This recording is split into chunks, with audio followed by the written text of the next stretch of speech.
Antes de cerrar este capítulo, es preciso hacer un nuevo alto en el camino para contemplar o rememorar otro monumental arco que, como es lógico, también fue víctima de las depredaciones decimonónicas. Se trata del Arco de San Juan de Dios, situado al final de la calle Mesones, a la altura de la mítica heladería y la entidad bancaria. Originalmente fue una puerta.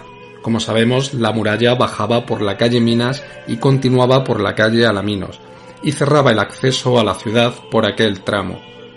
Algunos historiadores han creído ver en ella la antigua Puerta de Baeza, y así lo afirmamos nosotros en el audio anterior al hacer una breve referencia sobre ella.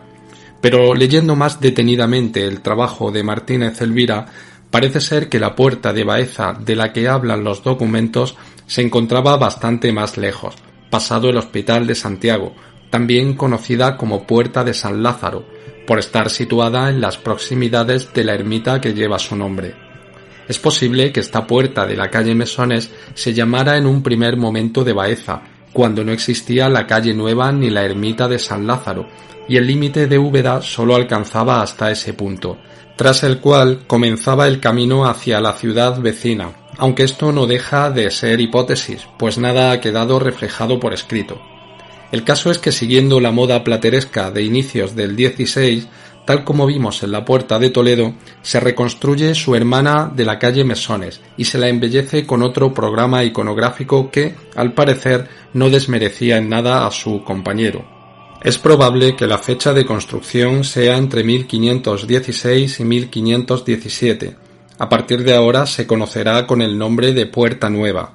Cuando se funde el convento de San Juan de Dios a finales de ese mismo siglo, también será nombrado en algunos documentos como Arco de San Juan de Dios. Este convento hospital ocupaba la manzana comprendida entre las actuales calle Cronista Cazabán y Alaminos.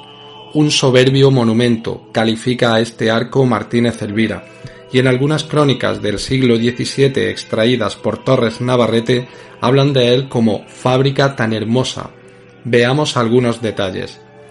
Tenía el arco, al igual que el de su homólogo de Toledo, una capilla, y en 1617 los feligreses de San Isidoro le encargan al pintor Juan Esteban de Medina la realización de un cuadro con la Virgen del Rosario, Santo Domingo, San Francisco de Asís y San Francisco de Paula. A través de un documento del año 1764 en el que ciertos alamines de Baeza, lo de alamines podemos traducirlo hoy como tasadores, fijan el precio de unas obras de restauración que se han realizado en el arco. Podemos hacernos una idea de la profusión de elementos arquitectónicos y ornatos artísticos que poseía esta auténtica joya del patrimonio ubetense. Dice así el extracto. Y en cuanto al arquitrabe, friso, cornisas, medallones, cerramientos, cayentos, cartabones que miran a una y otra parte, pirámides y demás arquitectura, está arreglado según arte, y asimismo declaran que dicho arco estaba antes de deshacerlo fabricado de 3 puntos, y que hoy lo han ejecutado por el dicho Diego Rodríguez de medio punto, perfecto para su mayor seguridad y firmeza. Por el haber venido dicho arco al estado que se vio antes de reedificación, fue por estar este rebajado y con poco punto, y por no ser suficiente el contramuro que antes tenía por la parte de dicho horno. Por tanto, se sustituye el arco carpanel por el de medio punto porque, en palabras textuales, de esta forma estará más hermoso y más fuerte, y de esa suerte podrán servir las dovelas, que hoy tiene, que parte de la ruina ha sido por no tener las dichas dovelas hombros. He querido recoger estos testimonios para que el oyente, aun sin conocimientos de arte ni manera de imaginar cómo podía ser aquella construcción, pueda tener al menos una noción ideal de la monumentalidad y riqueza decorativa del Arco de San Juan de Dios o Puerta Nueva. ¿Quién le iba a decir que justo un siglo después la piqueta le haría rodar por tierra? Sin que sirva de consuelo, el desmoche de murallas, puertas, arcos, iglesias, conventos y otras reliquias del pasado no fue exclusivo de Úbeda.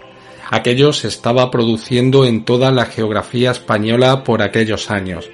Entre desamortizaciones y reurbanizaciones, una gran parte del patrimonio histórico-artístico nacional fue convertido en escombros, expoliado o vendido a millonarios extranjeros para que decoraran sus lujosas mansiones.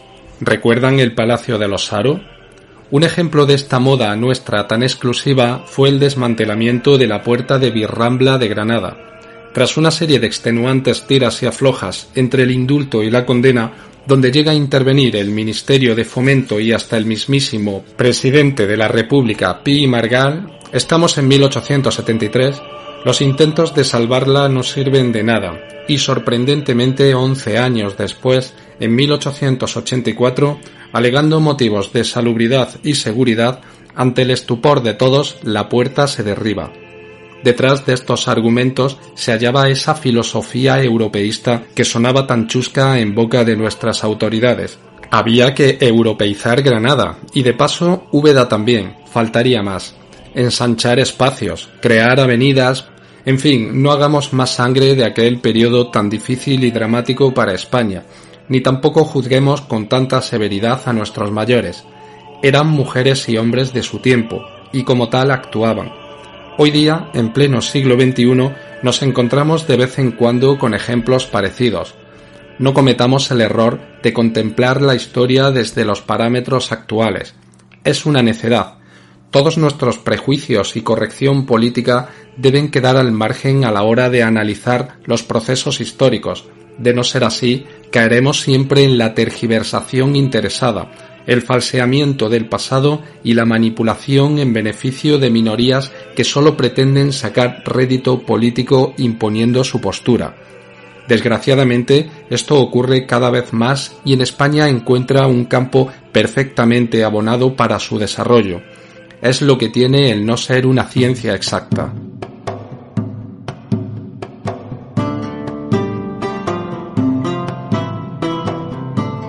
Cerramos aquí los 2 capítulos dedicados a la muralla de Úbeda, lo que no quiere decir que más adelante podamos volver a retomarlo en una próxima entrega, pero no será la siguiente. La historia de la Úbeda cristiana medieval ya nos está llamando y debemos atender a lo que está ocurriendo dentro y fuera de la ciudad. En el próximo capítulo veremos cosas muy interesantes. Nuestro viaje termina en el siglo XVI y solo nos hemos asomado un poco al XIX para ver un panorama desolador. En medio, la muralla continúa su periplo, siempre en retroceso, acosada por vecinos, comerciantes y autoridades que ven en ella un estorbo para construir, recaudar o una cantera donde nutrirse de material.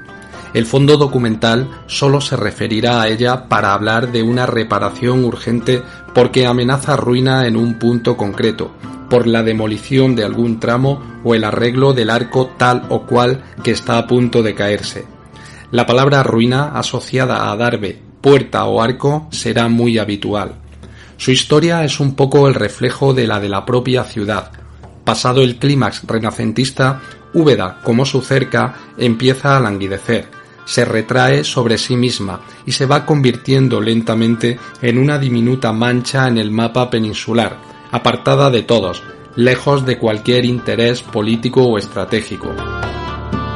Estamos acostumbrados a contemplar hoy día las murallas de las ciudades que visitamos como entidades muertas, vestigios de un pasado muy lejano que mejor o peor han llegado hasta nosotros, un amasijo de piedras que a menos que alguien nos explique su historia no nos dirán demasiado. La de Úbeda concretamente no tiene ni siquiera la ventaja de la continuidad o la vistosidad de un remate almenado tan del gusto del turista actual imbuido de series y películas medievales. Pero en su día las murallas fueron estructuras vivas. El camino de ronda, como indica su nombre, era el lugar por donde los vigías hacían la guardia noche y día recorriendo los adarves. En las torres había retenes donde la soldadesca guardaba sus armas. Eso que nosotros llamamos puertas y que no son más que arcos desnudos, entonces sí lo eran. Cada arco contaba con su puerta hecha de buena madera y reforzada con herrajes y travesaños. En cada barrio había un vecino con autoridad al que se le confiaba una copia de la llave y era encargado de abrir y cerrar la puerta justo antes del amanecer y un poco antes de oscurecer. Nadie podía entrar o salir de la ciudad cuando las puertas estuvieran cerradas, y solo por este hecho la muralla confería a la vida de los habitantes una dimensión de solidez, seguridad y orden inencontrables en cualquier otro lugar. En un tiempo en el que la amenaza enemiga era una realidad palpable, Ponerse al amparo de la muralla, llegar a tiempo para refugiarse tras sus muros, era la diferencia entre morir y vivir. La historia está llena de asedios y asaltos contra murallas, y solo leyendo las crónicas uno es consciente de lo difícil que era tomar una ciudad sin que mediara la capitulación voluntaria o la traición. La misma Úbeda tardó 6 meses en ser rendida por Fernando III el Santo, y eso que la resistencia no fue demasiado firme.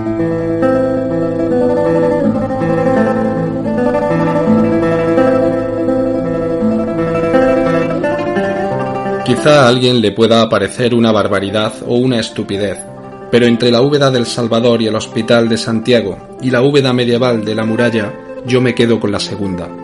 Puede que me mueva cierto romanticismo por los mundos perdidos o tenga más inclinación hacia los periodos arcaicos, aquellos en que se dirimían los conflictos encima de un caballo y con una espada en la mano, mirando a tu enemigo a los ojos y no apuntándole con un arcabuz o un falconete en la distancia.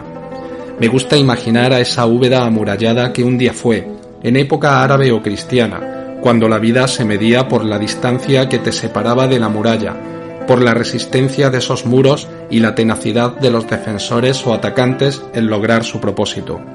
Ese miedo visceral de escuchar las llamadas de los almuédanos, los gritos de los vigías o el repique frenético de las campanas tañendo a rebato porque una hueste ha aparecido en la lejanía y ha iniciado la cabalgada que asolará los campos y asediará la ciudad. Entre esa Úbeda fastuosa y monumental, de palacios y capillas, y la que vino después, agrícola y aletargada, yo prefiero aquella otra en la que la muralla, siempre en primera línea, era el último rayo de esperanza entre la libertad y la muerte.